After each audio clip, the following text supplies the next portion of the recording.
चलो बेटा पढ़ना स्टार्ट करें। मॉडर्न इंडिया कल हमने बातचीत की थी और एक बहुत मोटी मोटी सी कहानी तुम्हें समझ में आई कि एक टाइम पीरियड जिसे कहा जाता है मेडिएवल, ये लगभग 1000 साल चला, 8वीं से 18वीं शताब्दी।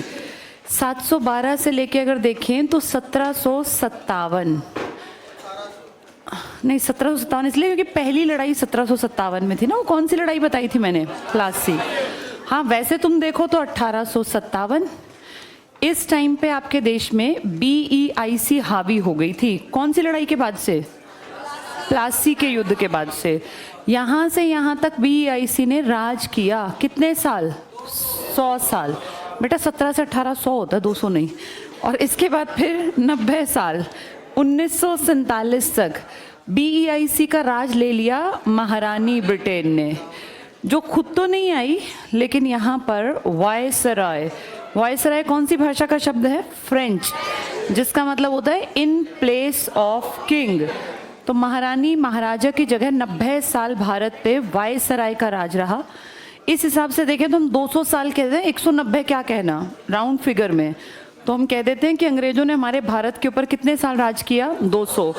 यहाँ से राज क्यों पढ़ा जाता है समझ में आया? कौन सी लड़ाई थी? प्लासी। कल मैंने तुम्हें बताया था प्लासी की लड़ाई में गद्दारी के कारण हम हारे। एक बहुत बड़ी फौज किसके पास तैयार थी? सिराजुद्दौला। लेकिन सिराजुद्दौला की इस फौज में एक घटिया आदमी था, मीर जाफर, जिसकी गद्दारी का भुगतान हमें करना पड़ा। और कहीं 300 लिखा है, कहीं 3000। बेटा बातचीत नहीं करो। 300 या 3000 जितना भी मान लें, एक छुटकी सी बिल्कुल फौज और इतनी बड़ी हमारी सेना, वो भी कहाँ के नवाब की? बंगाल, जिसको कामधेनु गाय कहते हैं। कि इतना टैक्स कलेक्शन था कि जिसकी कोई गिनती नहीं। बहुत पैसा था, बहुत ज़्यादा रिच एरिया था बंगाल का। इतने सारे पैसे, इतनी बड़ी फौज, इतना सब कुछ इनके पास था, लेकिन ये छुटकी सी सेना जीत गई। कारण एक गद्दार आदमी ने इन सबको जीरो कर दिया। और फिर इसका क्या हुआ? इससे भी लूटा अंग्रेजों ने। अंग्रेजों का टारगेट ही लूटना था। फिर याद है ये यहाँ से इसने जब मना किया तो फिर इसकी जगह मीर कासिम को बना दिया। और फिर कासिम बेचारा लड़ा भी, इसने राजधानी परिवर्तित भी की, लेकिन फाइनली हमने देखा 1764 में एक युद्ध हुआ था, बक्सर का युद्ध, जिसमें ये रियलिटी है कि हम हारे थे। और फिर भारत की बड़ी बेल्ट पर किसका राज स्टार्ट हुआ?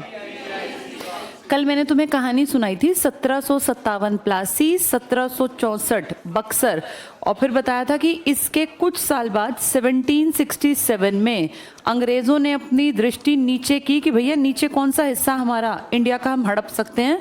तो उनको सबसे आसान टारगेट दिखाई दिया मैसूर। और इस मैसूर में 2 वंशज थे, बाप और बेटा। किसकी बात हो रही है ये? हैदर अली और टीपू सुल्तान। इनके बीच में कितने युद्ध लड़े गए? जिसमें सेकंड में पिताजी चल बसे और चौथे का तो टारगेट ही मर्डर करना था, टीपू का। हैदर अली मारे गए थे 1782 में। हमने युद्ध याद किए थे। अब जो बातचीत करें ना बेटा, बाद में ये कुछ भी समझ में नहीं आएगा ना, ये याद रहेगा। 67 से 69, 80 से 84, 90 से 92 और 99। इसके बीच में पिताजी की डेथ हुई और 99 में बेटे को मार डाला। इससे याद करो 10 साल पहले फ्रांस में एक बड़ी क्रांति हुई थी, जिसे हम कहते हैं फ्रेंच रिवॉल्यूशन, जिसने दुनिया को 3 नए वर्ड्स दिए थे। क्या क्या? समानता, इक्वालिटी, स्वतंत्रता, लिबर्टी, और फ्रेटर्निटी, जिसे आप कहते हैं बंधुत्व, या जिसे आप कहते हैं भाईचारा। ये बहुत कॉमन आने वाला क्वेश्चन है। समानता, स्वतंत्रता, बंधुत्व का नारा दुनिया को किस क्रांति ने दिया? फ्रांसीसी क्रांति ने। कब की घटना है ये? 1789। और आपके यहाँ से टीपू लगातार इसके कांटेक्ट में था। मैंने कल एक ग्रुप का नाम बताया होगा, जैकोबिन क्लब, जिसका वो मेंबर भी बना था, लेकिन बाद में इसको मार डाला गया। और ऐसे देखते देखते पहले अंग्रेज छाए आपके 3 शहरों के आसपास, उन्होंने 3 नए शहर बसाए। आपका सूरत था, इसकी टक्कर में इन्होंने मुंबई बना लिया। आपके यहाँ पर इन्होंने चेन्नई, जिसको आप कहते हैं आज मद्रास, जिसका पुराना नाम था, और यहाँ इन्होंने डेवलप कर लिया कोलकाता। ढाका की जगह कोलकाता आ गया, सूरत की जगह मुंबई आ गया, और मछलीपट्टनम की जगह मद्रास। ये 3 शहर इन्होंने ऐसे डेवलप कर दिए कि आज 2024 में भी हम अगर कहें इंडिया के 4 बड़े शहर, तो दिल्ली, मुंबई, कलकत्ता, मद्रास या चेन्नई, यही नाम लेते हैं ना। ये तीनों इनके टाइम में डेवलप हुए थे, हमारे टाइम में नहीं, हमने नहीं किए थे। हमने एक ट्रिक पढ़ा था, PD, EDF। इनमें सबसे पहले आए पुर्तगाली, 150 साल अकेले ही चले क्योंकि कोई और आया ही नहीं। 1498 में पहला और 1503 में कंपनी बनी। इस कंपनी को लंबे टाइम तक किसी भी टक्कर का सामना नहीं करना पड़ा क्योंकि कोई कंपनी बनी ही नहीं। लेकिन फिर हमने देखा था डच कहाँ के थे? हॉलैंड को ही आप कहते हैं नीदरलैंड, यहाँ के निवासी। ये 1602 में कंपनी बनी, इंग्लैंड वालों ने बनाई थी 1600 में, इन्होंने 1616 में और इन्होंने 1664 में। सबसे लेट जागे थे फ्रांसीसी काबिल बहुत ज़्यादा थे, और किसको टक्कर देने की काबिलियत थी? इंग्लैंड तो नंबर 1 पहले ही बन गया था, क्योंकि जब पुर्तगाली आए तो याद करो स्वाली के युद्ध में इन्होंने इनको हरा दिया, और फिर पुर्तगालियों ने इनको दहेज में मुंबई नहीं दे दिया था कि भाई हमारी राजकुमारी कैथरीन की शादी हो रही है यहाँ। तो डच की अगर बात करें तो डच को भी अपने एक साइड कर दिया था इंग्लैंड वालों ने, और डच फिर ज़्यादातर इसी बेल्ट के आसपास रह गए। बाद में तो फिर वो चले ही गए थे। इंग्लैंड वाले धीरे धीरे करके स्टार्टिंग यहाँ से की इन्होंने, फिर सूरत में स्वाली के युद्ध में अपनी बिल्डिंग बनाई, फिर यहाँ पहुँच गए, फिर धीरे धीरे उन्होंने डेवलप कर दिए शहर।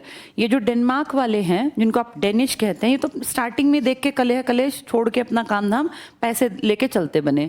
फ्रेंच टिके थे, और फ्रेंच ने सोचा था कि मैं क्यों इनको अकेले को राज करने दूं, मैं इनके साथ खड़ा रहूंगा। पर बड़ी प्रॉब्लम थी कि फ्रेंच लोगों को परमिशन मांगनी पड़ती थी। कैसी कंपनी थी वो? गवर्नमेंट, जबकि ये क्या थे? प्राइवेट। ये तो रात में डिसीजन ले सकते थे, क्विक, कल ये करना है, लेकिन उनको पहले सोचना पड़ता, लेटर लिखना पड़ता, वो फ्रांस जाता, वहाँ के राजा की परमिशन मिलती, तब जाके फिर ये काम होता। इसीलिए फ्रेंच पीछे रह गए। लेकिन इनका एक आदमी मैंने आपको बताया था जिसका नाम क्या था? डुप्ले। ये बहुत इंपॉर्टेंट है, डुप्ले। इसने बहुत सारे काम किए, पर क्योंकि सरकार की कमी थी ये वो काम नहीं कर पाया। ये सब बातें मैंने पढ़ाई थी, आपको बुक ले आए आप लोग? ठीक है, देखो मॉडर्न हिस्ट्री की शुरुआत होती है, और बाहर देखना जरा, ये नीचे सारे क्रांतिकारियों के पिक्चर्स इसलिए हैं क्योंकि मॉडर्न हिस्ट्री में मध्यकाल के बाद सबसे इंपॉर्टेंट रोल प्ले करेगी एक ऑर्गेनाइजेशन जिसका नाम है कांग्रेस, और उसके पैरेलल में क्रांतिकारी। ठीक है, चलो अब आ जाओ इसके पहले चैप्टर पर। पहला चैप्टर देखो कौन सा है। सबसे पहला चैप्टर है यूरोपीय कंपनियों का भारत आगमन।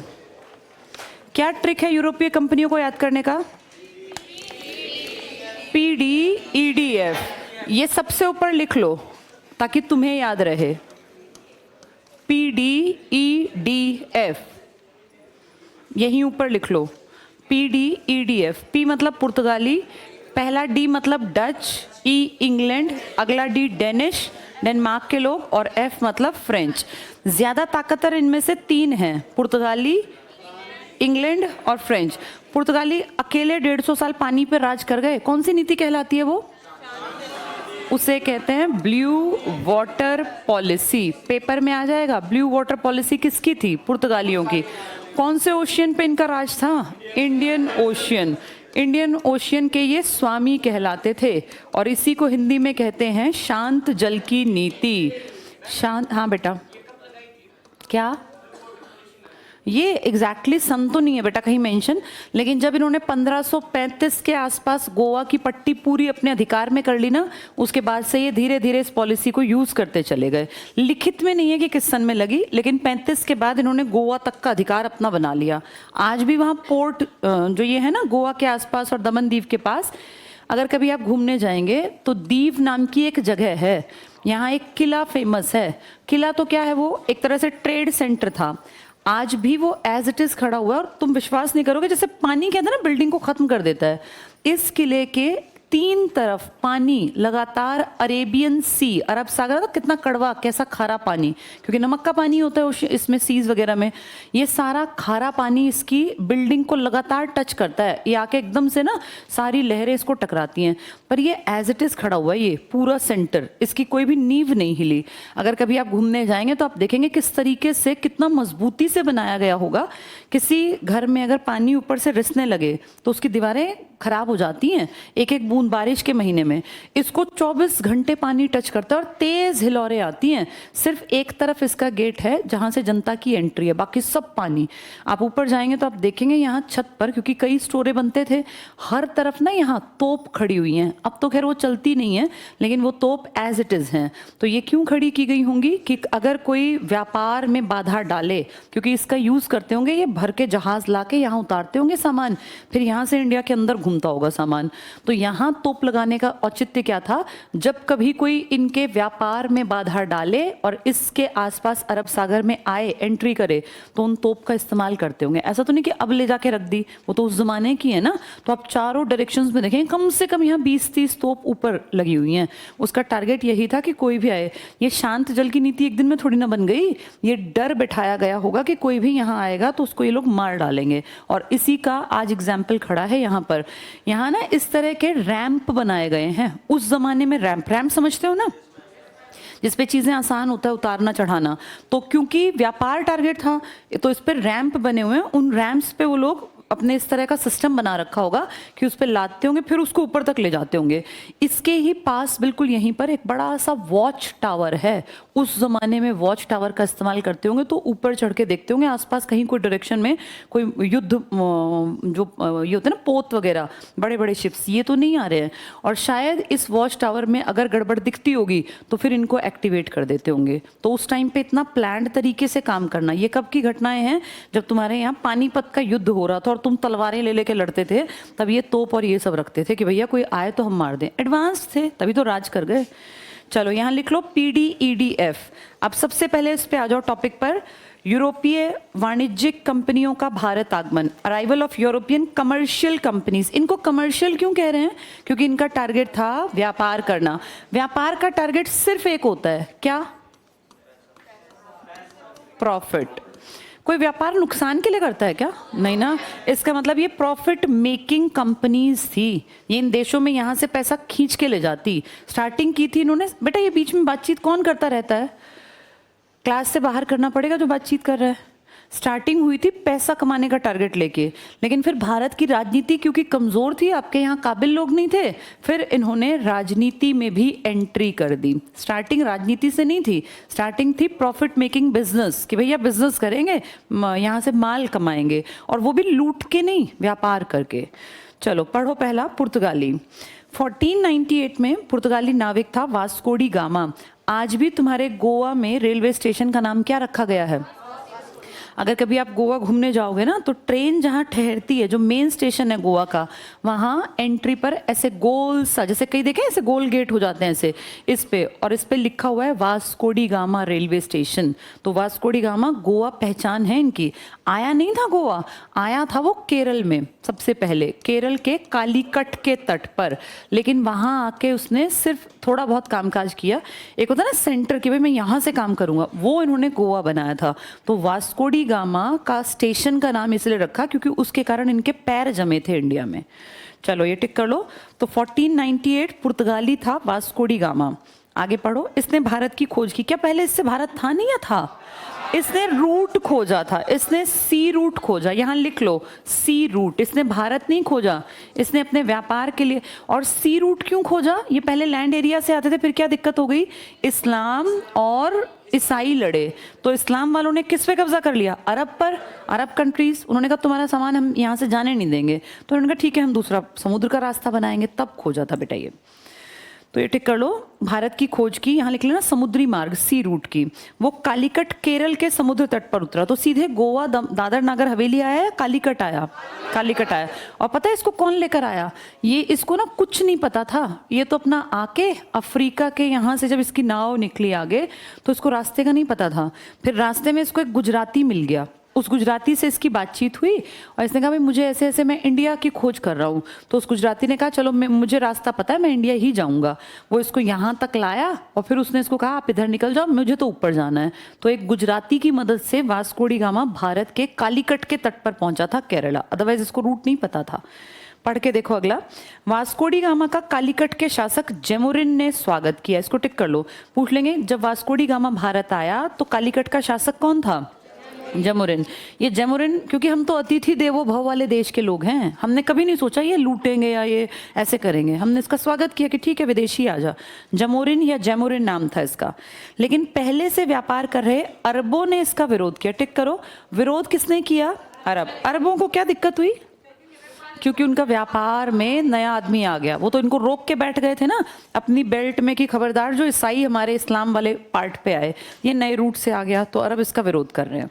क्या हमारा इससे पहले कहीं व्यापार था या ये पहला व्यापार करेगा?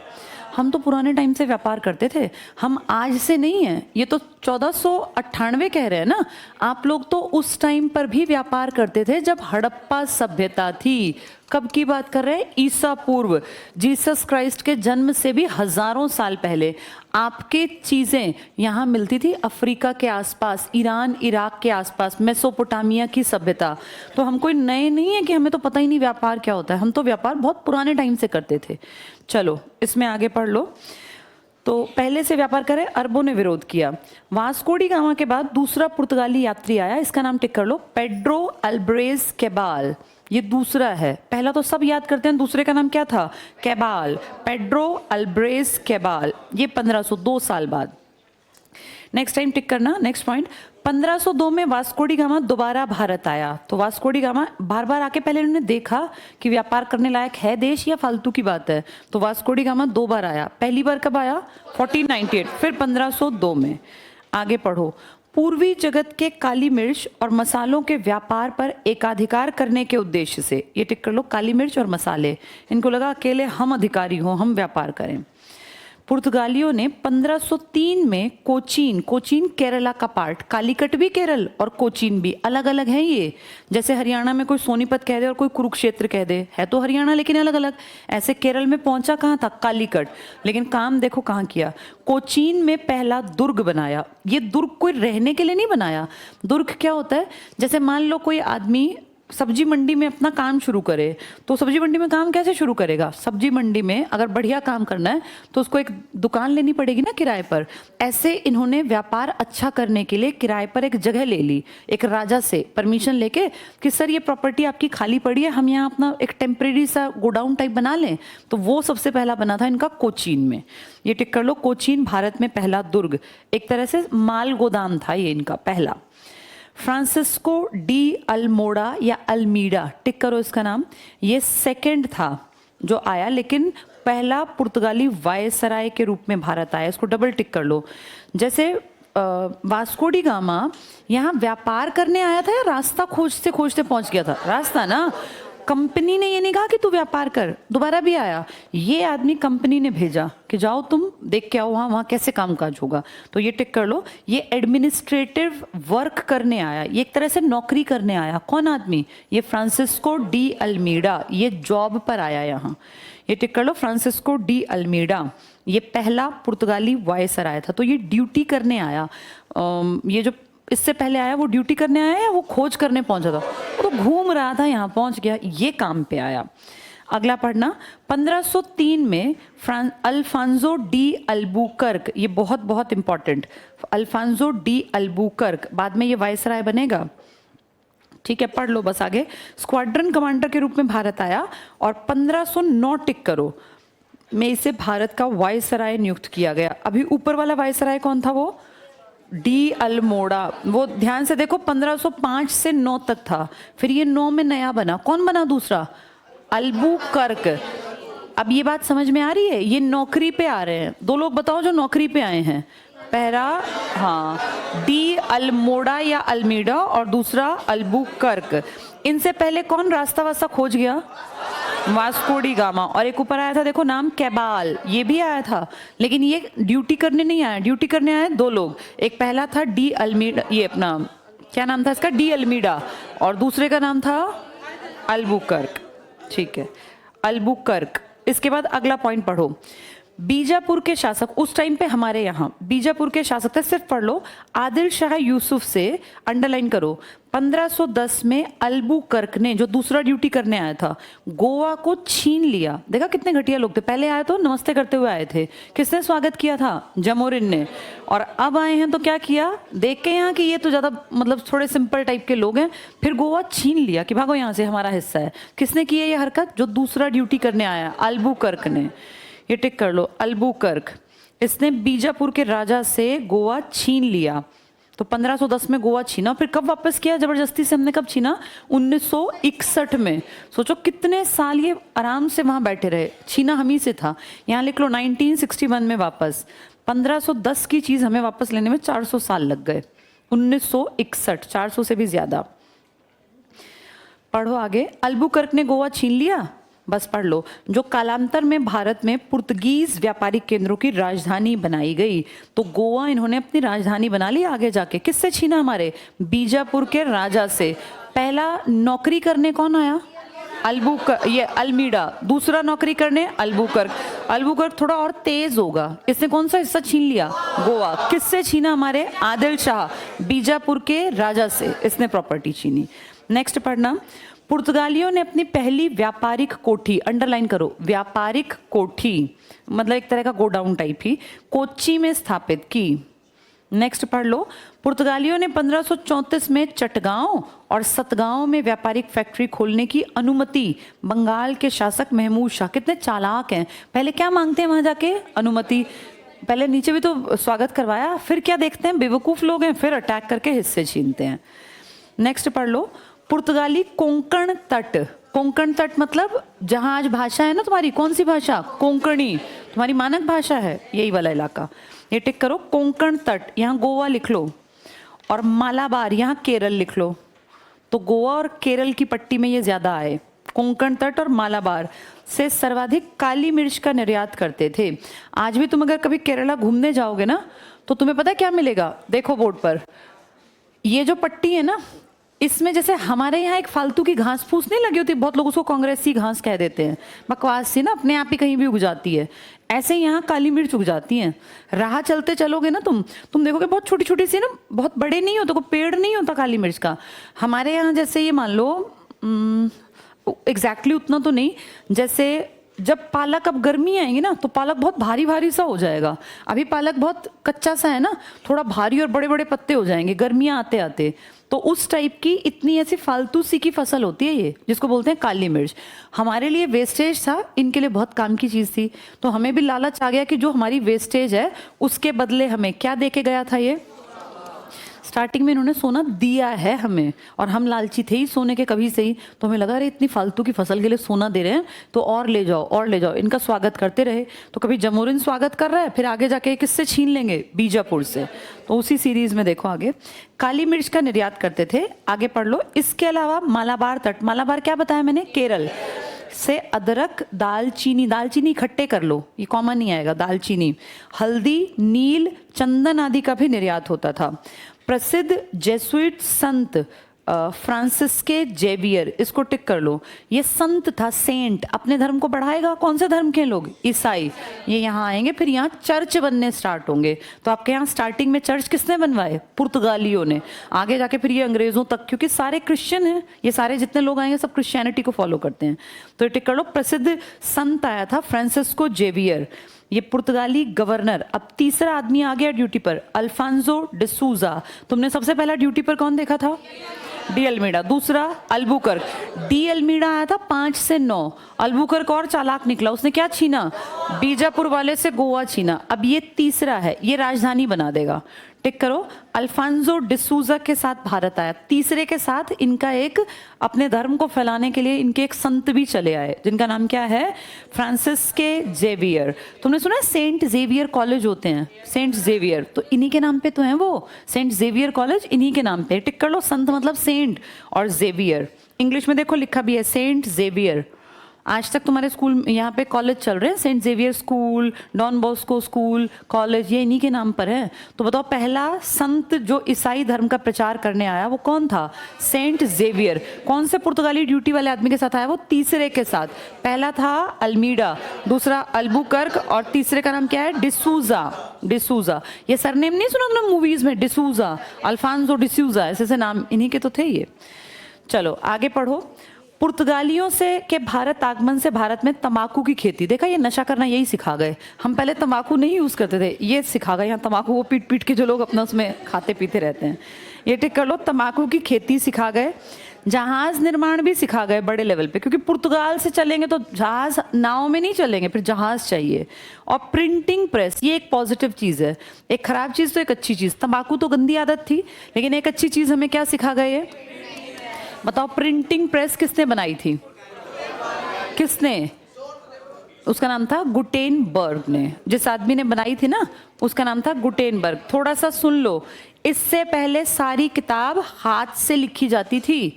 हाथ से लिखना बड़ा मुश्किल काम था, कितनी लिखेगा कोई आदमी पूरी जिंदगी में? जैसे तुम्हें आज लिखना बड़ा आसान लगता है, कुछ भी लिख दो, लेकिन उस टाइम ऐसे नहीं था, कुछ भी लिख दो। तब इतने कंफर्टेबल पेन और ऐसे बोर्ड थोड़ी ना थे। तब तो लिखने के लिए वो कलम जो है ना, वो सरकंडे काट काट के निब डुबोते थे उसमें, फिर एक उसमें बस इतना ही लगता था कि बस एक लाइन मुश्किल से खिंचे, फिर दोबारा डुबो के उसको थोड़े ठीक करते थे लाइन को, फिर उसमें डुबो के सोचो ऐसे करना है, फिर डुबो के ऐसे। तो ऐसा करने में तुम्हें कितनी सदियां लग जाएंगी एक किताब लिखने में। कोई एक आदमी जिंदगी में एक किताब लिख दे, बड़ी बात। फिर सब अनपढ़, पढ़े लिखे दो चार, कितना मुश्किल था किताब छापना। उस टाइम पे इस आदमी ने एक रिवॉल्यूशन लेकर आया था ये। इसने प्रिंटिंग प्रेस लगाई, जिसमें कि फिर किताब छपते छपते छपते सबसे पहले इसने छापी थी बाइबल। तो सबसे पहले कौन सी किताब छपी थी? बाइबल। ये बाइबल इकट्ठी छपने में ना कहते हैं 60 दिन लगे थे एक किताब छपने में। फिर इसके बाद स्पीड पकड़ती गई किताबें। आज तुम देखो कितनी किताब एक दिन में करोड़ों करोड़ों किताब छप सकती हैं। पर शुरुआत करने वाला एक आदमी था जिसका नाम था गुटेनबर्ग। हम तक ये बात कौन लेकर आया? पुर्तगाली। पुर्तगाली, क्योंकि यूरोप में छप गई थी किताबें। तो हमारे लिए एक अच्छी बात यह है कि किताब भी जो छपी तुम पढ़ रहे हो, ये पुर्तगालियों के कारण यहाँ तक पहुंची। लेकिन एक खराब आदत हमें क्या सिखा गई है? तंबाकू। जहाज तो चलो पॉजिटिव था, तंबाकू जो पीते हैं लोग वो इन्हीं की देन है, हमें तंबाकू का पता भी नहीं था। नेक्स्ट पे आ जाओ, डच। डच में पहला पॉइंट पढ़ लो बस। कार्नेलिस उहस्तमान भारत में आने वाला पहला डच नागरिक था। सन देखना 1596। इसकी कंपनी थी 1602 में। तो ये पहले बस घूमने आया, इसका नाम उतना इंपॉर्टेंट नहीं है। अगले पेज पर आ जाओ।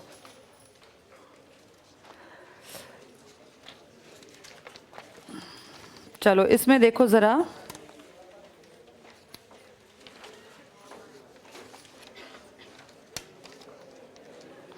मेरे इसमें बुक में शायद पेज ही नहीं है,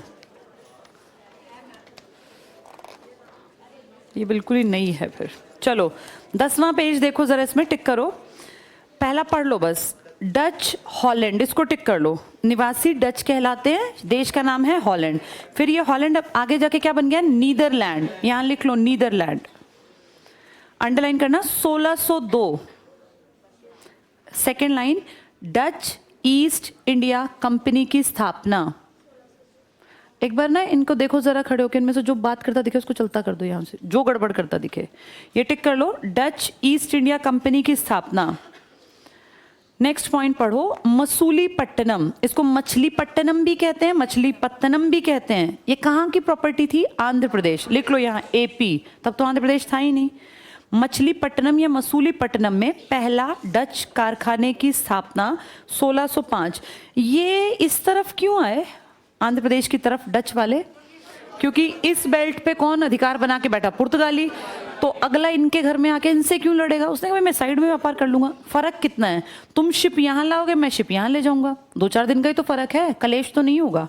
तो ये टिक कर लो, इन्होंने अपनी कंपनी जो लगाई शुरू में वो कहाँ लगाई। नेक्स्ट टिक करना, तो मसूलीपट्टनम में 1605 में इनका कारखाना पहला जो था वो। डचों ने पुलिकट में अपने स्वर्ण निर्मित पैगोडा सिक्के, ये टिक कर लो। पैगोडा वैसे ना बुद्धिस्ट टेम्पल भी होते हैं, यहाँ लिख लो, लेकिन ये बुद्धिस्ट टेम्पल नहीं है, इनके सिक्के हैं। तो पैगोडा सिक्के चलाए इन्होंने अपने, सोने से निर्मित थे ये। आज हमारे यहाँ पे पुलिकट एक झील है, वहाँ इन्होंने सोने के सिक्के चला दिए। अगला पढ़ना, डच और अंग्रेजों के बीच एक लड़ाई हुई थी 1759 में, बोदरा या बेदरा का युद्ध।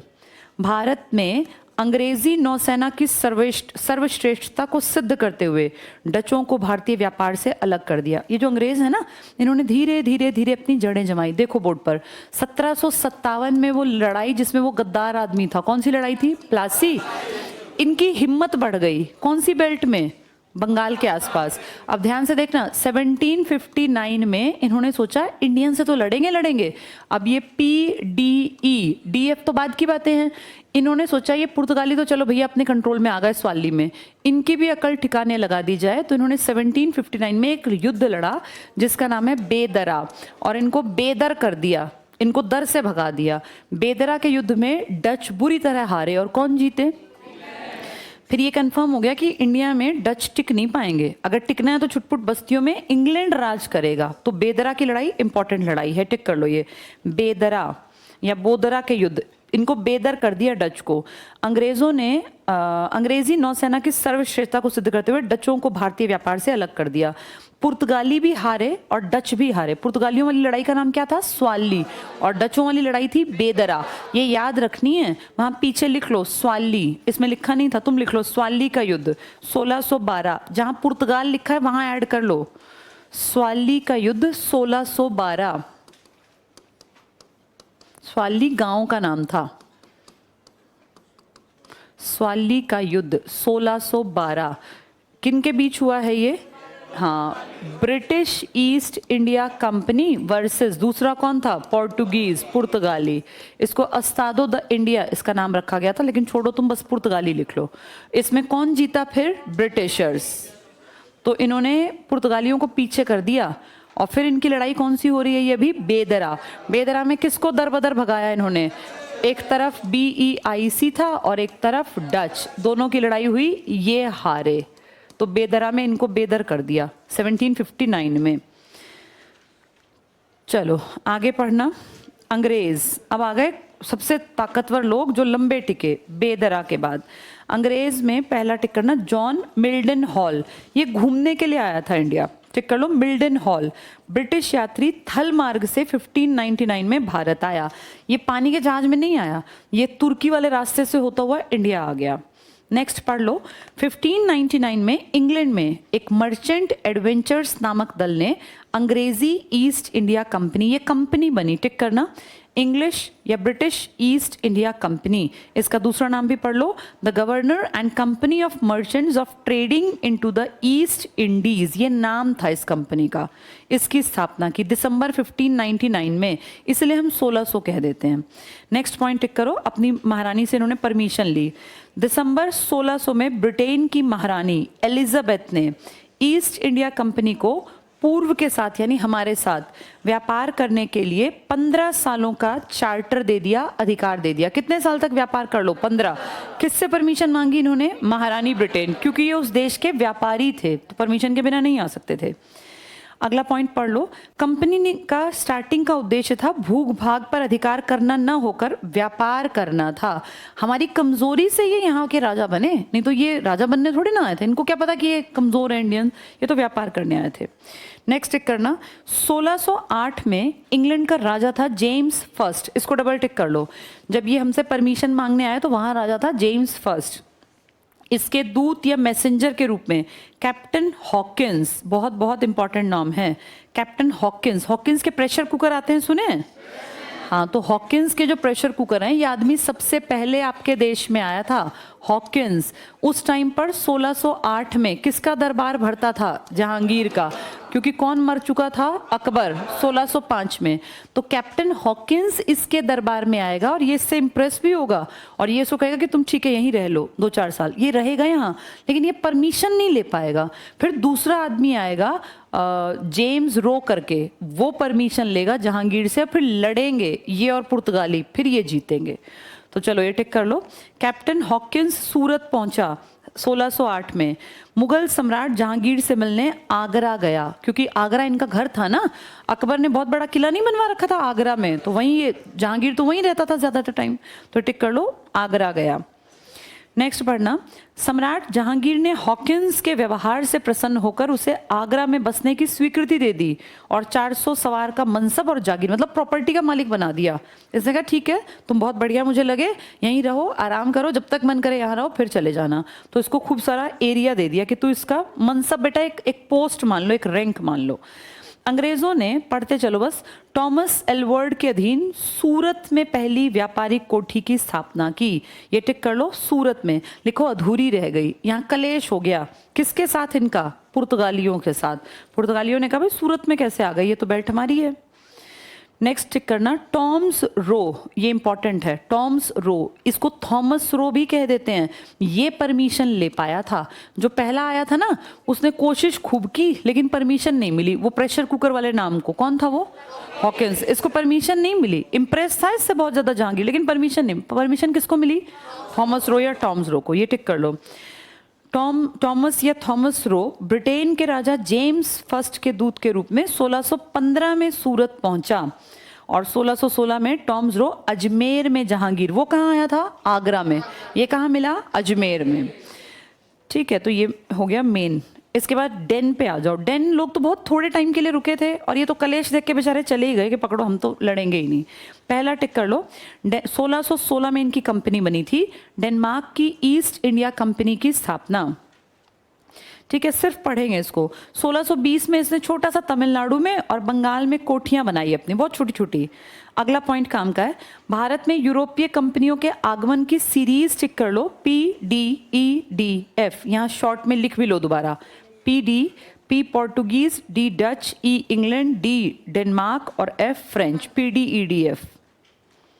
अगर वो तुमसे पूछें कि बताओ बनी कैसे है ये कंपनी, तो बताओ क्या करोगे? कैसे बनी है? सबसे पहले PDEDF बनी कैसे है कंपनी? ये कब बनी थी? ये 1503 के आसपास। ये कब बनी थी?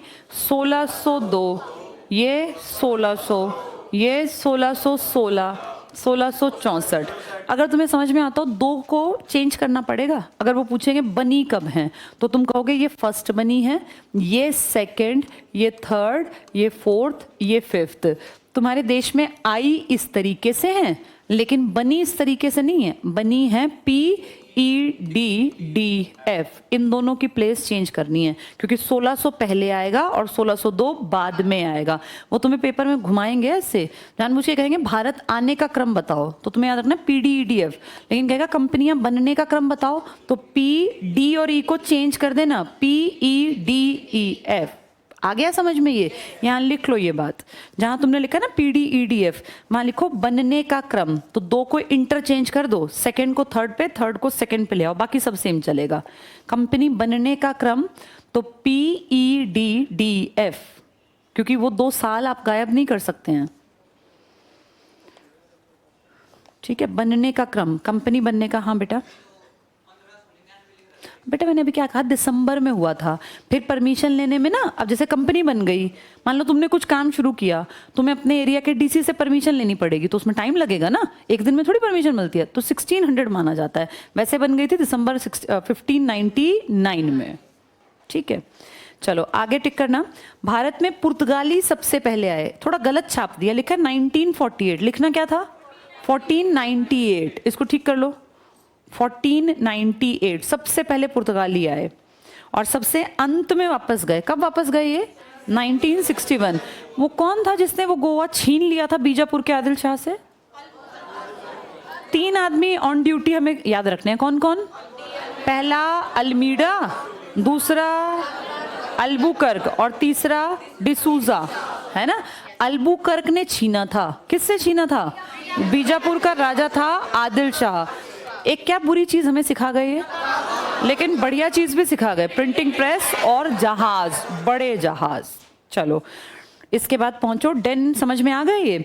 तो सबसे पहले आए पुर्तगाली, सबसे लेट गए पुर्तगाली, किस सन में गए ये?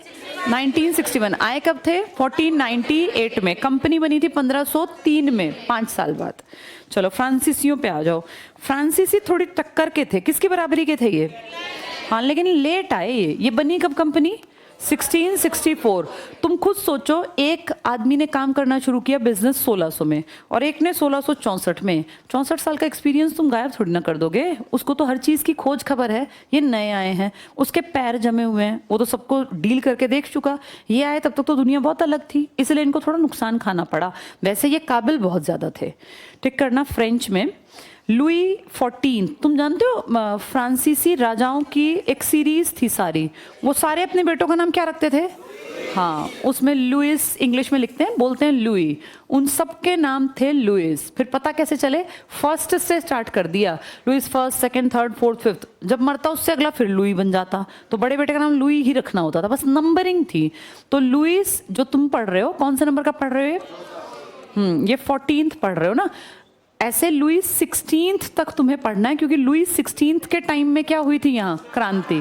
कौन सी क्रांति? वो 1789। जिसके टाइम पे तुम्हारे यहाँ कौन एक्टिव था? वो लड़का टीपू सुल्तान, उसके फादर के बाद की कहानी है ना ये। तो लुइस 16th जो था ना, ये फेमस है क्योंकि इसके बाद लुइस को लोगों ने मानना बंद कर दिया।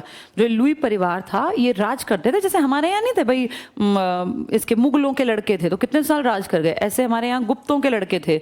यहाँ एक खानदान ने 16 राजा थे उसके, पर जब ये लुइस बना ना, कहते हैं इसकी पत्नी ने इसको बर्बाद कर दिया। कैसे? इतनी खर्चीली थी, इतनी खर्चीली। देखो औरतें क्या कर सकती है।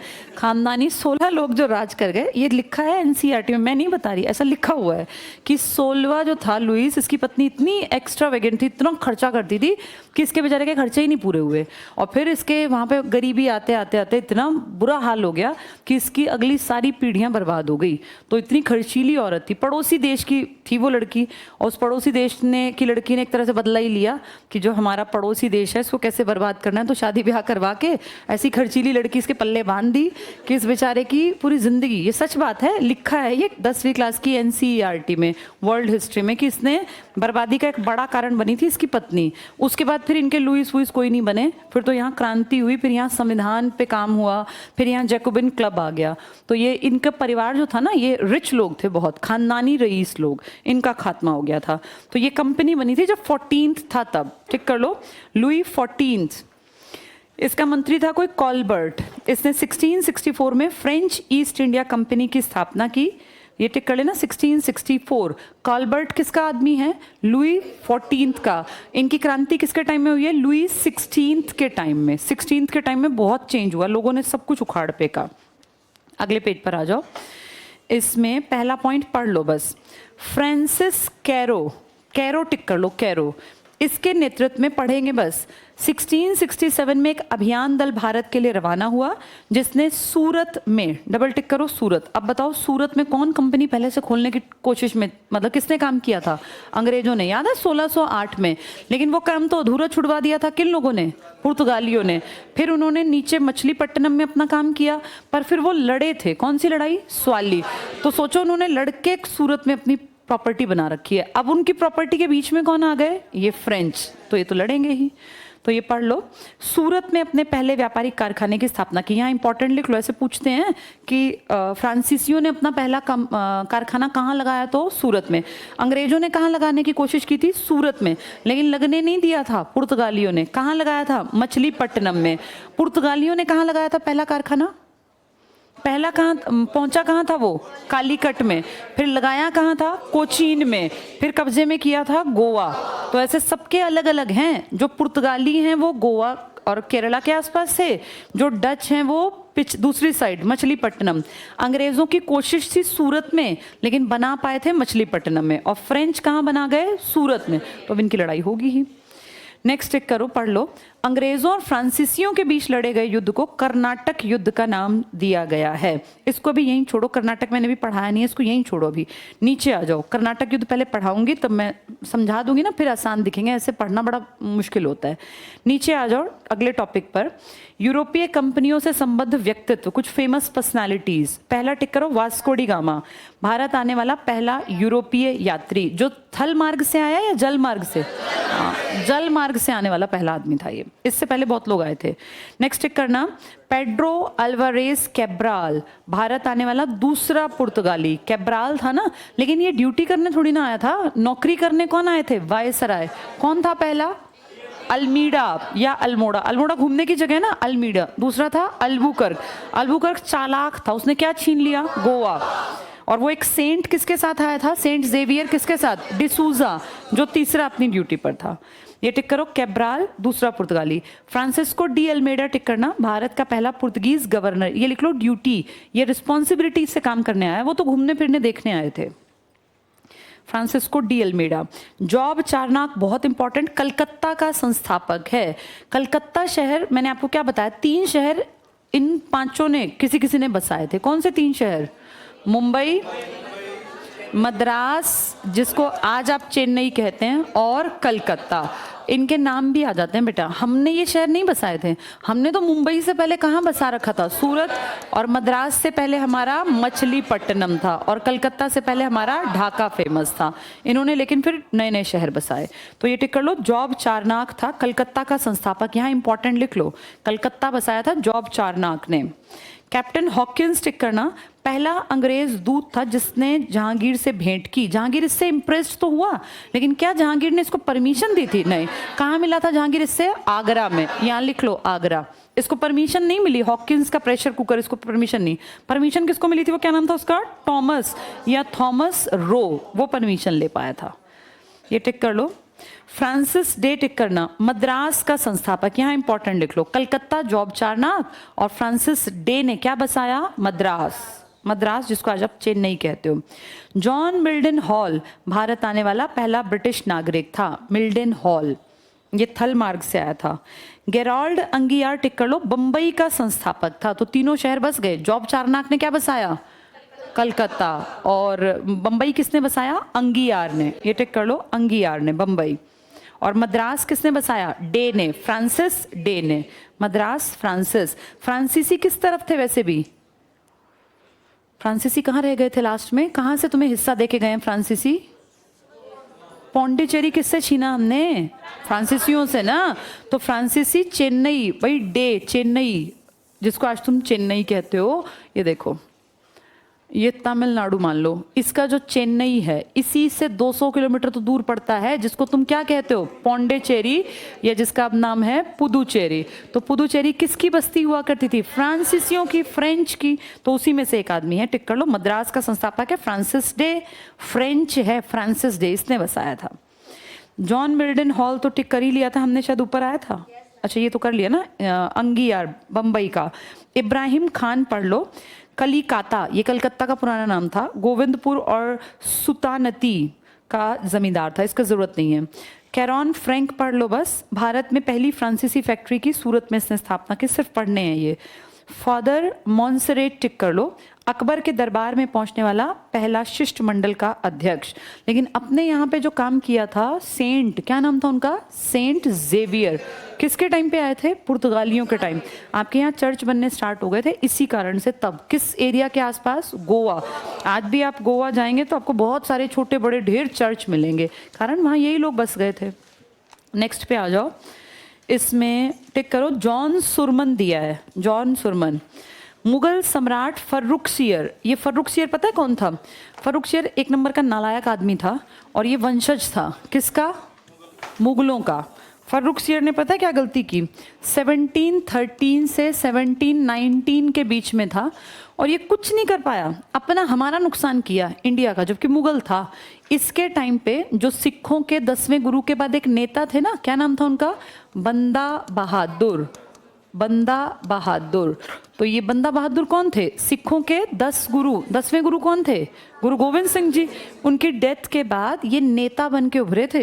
इन्होंने पंजाब और हरियाणा में अपनी बेल्ट में खूब एक्टिव होकर काम किया। बंदा बहादुर को मरवाने में सबसे बड़ा हाथ था फर्रुखसियर का।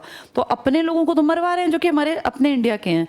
और एक बार ये फर्रुखसियर बहुत बीमार हो गया, फर्रुखसियर कहते हैं, इसे सारे इलाज, सारे तंत्र मंत्र, जादू टोने टोट के जो कर सकता था करवा लिया। भाई बादशाह है तो दुनिया इसका।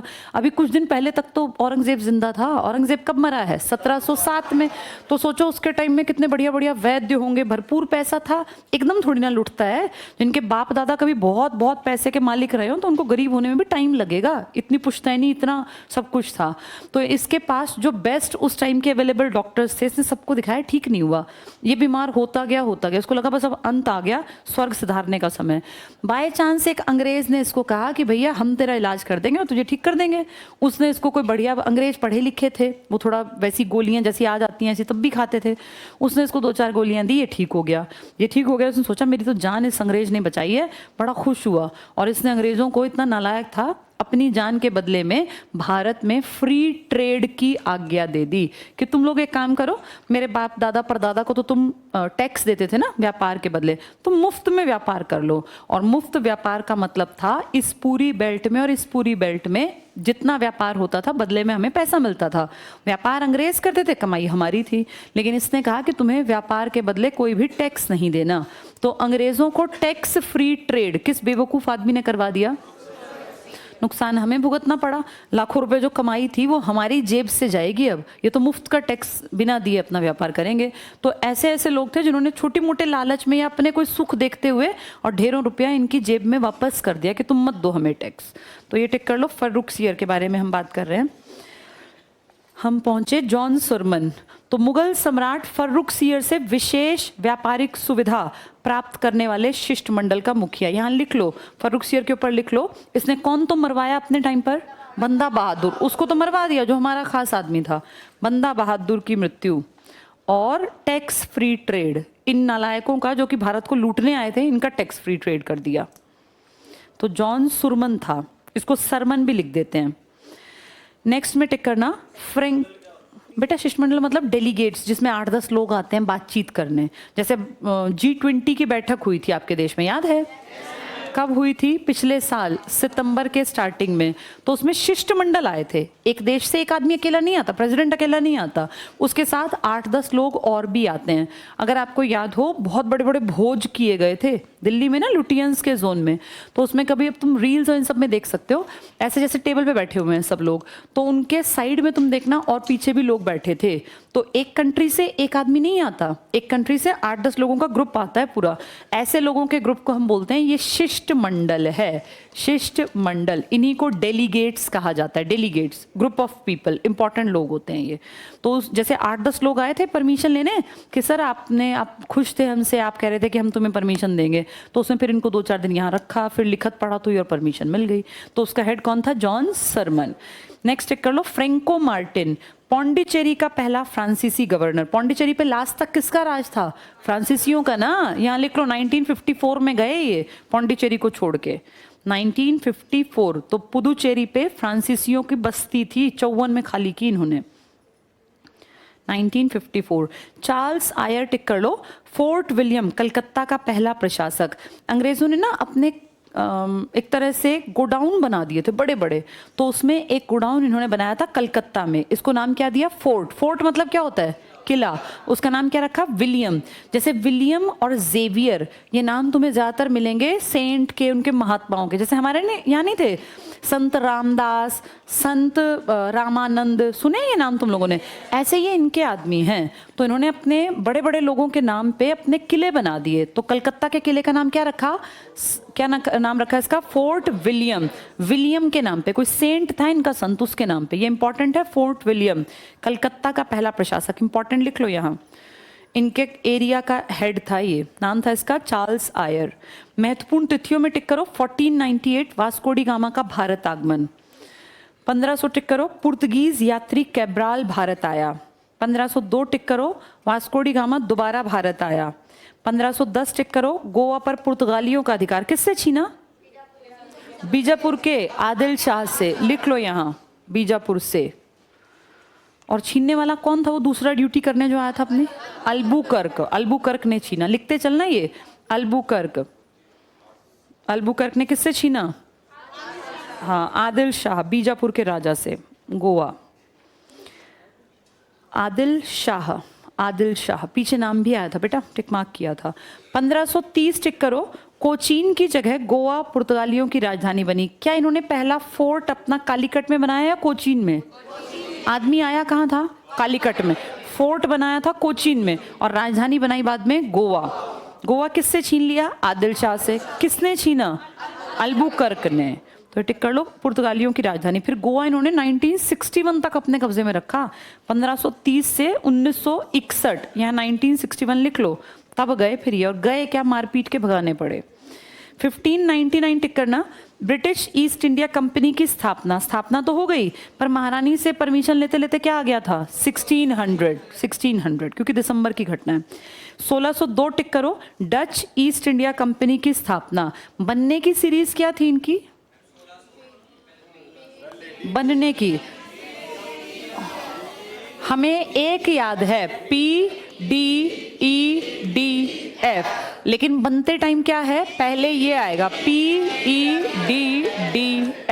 ये कब बनी थी, 1502, ये 1600, ये 1602, 1616, 1664 ये बनी थी, लेकिन आई नहीं थी ये। इसने आने में याद नहीं है, 1608 ले आई थी ये जहांगीर के।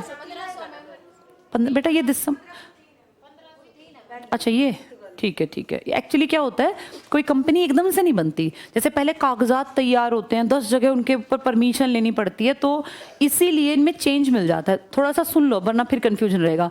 1502 में इन्होंने काम करना शुरू किया था, इनको परमिशन लेते लेते 1503 आ गया। इन्होंने काम शुरू किया था 1599, लेकिन परमिशन अपनी रानी से लेते लेते इनको 1600 आ गया।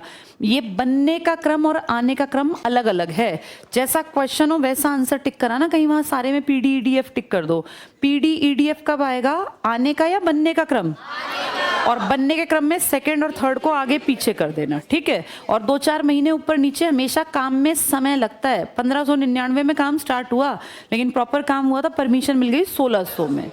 चलो ये टिक कर लो, 1602 में डच ईस्ट इंडिया कंपनी। 1661 में टिक कर लो, पुर्तगालियों ने बंबई को दहेज में ब्रिटेन के राजा को दे दिया। इन्होंने कौन सी प्रॉपर्टी दे दी, बंबई। बंबई पे इनका अधिकार था क्या, बंबई तो हमारी प्रॉपर्टी। शादी कहाँ हो रही है, यूरोप में, और दहेज किसका दिया जा रहा है, इंडिया का। और हमें अता ना पता, हमें पता ही नहीं कि हमारा बंबई कोई आदमी तीसरे आदमी को दहेज में दे गया। तो ये लोग थे, ये बंबई को दहेज में दे दिया ब्रिटेन को, पुर्तगालियों ने 1661 में। 1664 टिक कर लो, फ्रांसीसी ईस्ट इंडिया कंपनी की स्थापना। यहाँ डुप्ले लिख लो, इनका सबसे ताकतवर समझदार आदमी डुप्ले था। 1690 टिक कर लो, जॉब चारनाक, इसने क्या किया था, कलकत्ता की स्थापना। नेक्स्ट टिक करना 1759, बेदरा, किसको दर बदर भगा दिया था यहां से अंग्रेजों ने, डच को। टिक कर लो, बेदरा का निर्णायक युद्ध, अंग्रेजों ने डचों को पराजित कर भारतीय व्यापार से बाहर। 1760 टिक करना, वांडीवाश का युद्ध, ये कल पढ़ाऊंगी क्योंकि कर्नाटक के 3 युद्ध मैंने पढ़ाए नहीं है अभी, पहले समझाऊंगी कहानी फिर पढ़ेंगे, बस टिक कर लो। 1760 वांडीवाश का युद्ध, इसमें वॉश कर दिए, धो दिए अंग्रेजों ने। टिक करना कौन, फ्रांसीसियों को पराजित कर भारतीय व्यापार से बाहर। तो अंग्रेजों ने कौन बेदर कर दिए थे, डच, और किन का वॉश कर दिया, धो दिया, फ्रांसीसियों का। पुर्तगाली पहले ही इनको दे गए थे कि लो ये पकड़ो दहेज, और वो डेनिश वाले तो पहले ही बोले यार हम नहीं लड़ेंगे, तुम ऑलरेडी इतने लोग लड़ रहे हो। तो ये टिक कर लो, बेदरा से बेदर हुए थे डच, और वांडी वॉश से किसको वॉश कर दिया, फ्रांसीसियों को। 1789 टिक कर लो, ब्रिटेन की 2 प्रतिद्वंद्वी कंपनियों का आपस में विलय। यहाँ लिख लो फ्रेंच रिवॉल्यूशन, फ्रांसीसी क्रांति भी इसी सन की है, 1789 की फ्रांसीसी क्रांति। कौन सा लुइस था उस टाइम, 16वें के बाद दोबारा लुइस नहीं बन पाए, ठीक है। चलो अब इसमें सिर्फ 3 युद्ध रह गए कर्नाटक के, जो मैं कल पढ़ाऊंगी। आ गया समझ में, ये घर जाके 3-4 बार रीड कर लेना, याद अपने आप हो जाएगा फिर।